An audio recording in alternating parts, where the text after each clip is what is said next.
यहाँ पर मणिकांत ठाकुर जी, यानी यहाँ पर सवाल नीतीश कुमार के लिए अपना लिए तो है ही,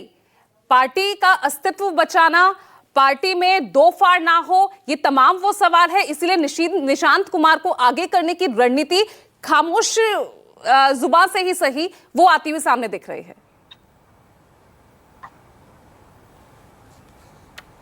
मणिकांत जी, देखिए, निशांत के जरिए पार्टी को टूटने से बचाना। जी मेरी आवाज मिल रही है? हाँ बोलिए प्लीज। हेलो जी, हाँ जी, मैं ये कह रहा था कि निशांत के जरिए पार्टी को टूटने से बचाने की कोशिश कम से कम अभी तो नहीं दिखती है, इसलिए कि निशांत का जो रहा है, उसका अब तक का जो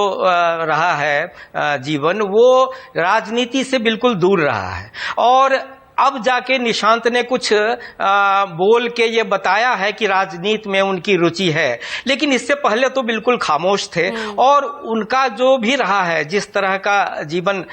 उनका पिछला रहा है, उससे कहीं से यह बात नहीं उभरती है कि वो जब जेडीयू का नेतृत्व भी किसी समय में उनको सौंपा जा सकता है या नीतीश कुमार का विकल्प वो बन सकते हैं, ऐसा बिल्कुल नहीं लग रहा है। और मेरे ख्याल से जो जेडीयू के जो बड़े नेता हैं, जो ऐसे नेता हैं जो मायने रखते हैं, वो भी खुल के इसलिए कुछ नहीं कह पा रहे हैं। और निश्चित रूप से यह हो सकता है, अब यह निर्भर करेगा कि इस बार चुनाव निशांत लड़ते हैं या नहीं, और इस पर जेडीयू क्या फैसला लेती है। लोग ये कह रहे हैं कि निशांत को भी, चूंकि परिवारवाद से अलग रहना चाहते थे नीतीश, और इस संबंध में उन्होंने अपनी खूबी बताई थी कि वो उन पर परिवारवाद की छाया नहीं रही है। तो अगर इस मामले में अब जाके खुलकर अगर निशांत को वो आगे लाते हैं, तो शायद नीतीश कुमार के लिए या उनकी राजनीति के लिए भी ये अच्छा नहीं माना जाएगा, और उसका कोई अच्छा प्रभाव भी बिहार की राजनीति पर या अगले चुनाव पर नहीं पड़ने जा रहा है। मेरा ख्याल है कि निशांत को बीजेपी के साथ एक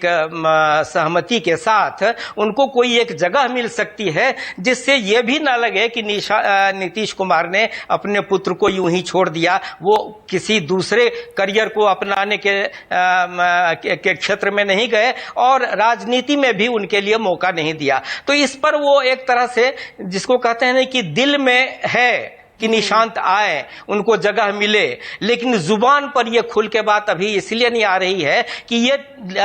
था लिया जा रहा है कि इसकी कैसी प्रतिक्रिया होगी, और ये चुनाव से कुछ पहले इसके बारे में कुछ स्पष्टता हो सकती है। मणिकांत जी, लेकिन मेरे पार्टी की चुनौतियां तो दिख रही है, दो फाड़ ना हो जाए। भाई, नीतीश कुमार के बाद नंबर 2, नंबर 3, नंबर 4 के भी तो नेता है ना, जो है नीतीश कुमार के उत्तराधिकारी बनने के लायक, जो पार्टी को संभाल सकते हैं, और जो फिलहाल संभाल रहे नीतीश कुमार के बाद,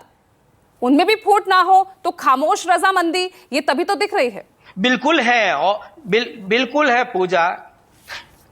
बिल्कुल है पूजा, और ये समय समय पर दिखता भी रहा है। जिस तरह से जो कद्दावर नेता जो नीतीश जी के साथ साथ होते हैं, जो कभी हटते हैं और कभी फिर साथ हो लेते हैं, ऐसे जो नेता हैं, जो सांसद भी हैं, यहाँ भी मंत्री हैं, उनमें से 4-5 तो ऐसे हैं जो ऐसे ही निशांत आ जाए और वो कबूल कर लें, और वो अपने राजनीतिक भविष्य को, ये नेता जो हैं जेडीयू के, वो इस तरह से दरकिनार कर लेंगे। मुझे लगता है कि ऐसा नहीं होगा, और ये नीतीश जी भी समझते ही होंगे, इसलिए कि उनको भी इन्हीं नेताओं से